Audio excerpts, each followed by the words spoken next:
জাগোবাহের তিস্তা বাঁচাও আন্দোলনের প্রধান সমন্বয়ক অধ্যক্ষ আসাদুল আবির দুলু ভাই, হাতীবান্ধা ও পাটগ্রামের জাগোবাহের তিস্তা বাঁচাও আন্দোলনের সমন্বয়ক ব্যারিস্টার হাসান রাজীব প্রধান মহোদয় দীর্ঘদিন থেকে এই আন্দোলন সংগ্রাম করে আসছে যে অবিলম্বে তিস্তা মহাপরিকল্পনা বাস্তবায়নের দাবিতে আজকে এই আন্দোলনটি হচ্ছে মূলত এই মহাগ্রাসী তিস্তাকে আমরা একটি পরিকল্পনার মধ্য দিয়ে রূপরেখা দাঁড় করে তিস্তা পাড়ার মানুষকে এই মহাগ্রাসী তিস্তার হাত থেকে বারবার বাঁচানোর চেষ্টা করছি। কিন্তু বর্তমান সরকার এই আন্দোলনকে উপেক্ষা করে তারা একটি নির্বাচনী রূপরেখা ঘোষণা করেছে।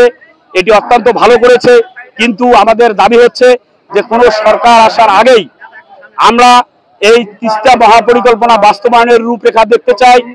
এই তিস্তা মহাপরিকল্পনা বাস্তবায়নের যতক্ষণ না পর্যন্ত আমরা রূপরেখা দেখতে পারবো, ততক্ষণ পর্যন্ত আমাদের প্রিয় নেতা অধ্যক্ষ আসাদুল আবির দুলু ভাই, আমাদের প্রিয় নেতা ব্যারিস্টার হাসান রাজীব প্রধান মহোদয় সহ এই তিস্তা পাড়ের মানুষ ঘরে ফিরবে না বলে আপনারা জানেন।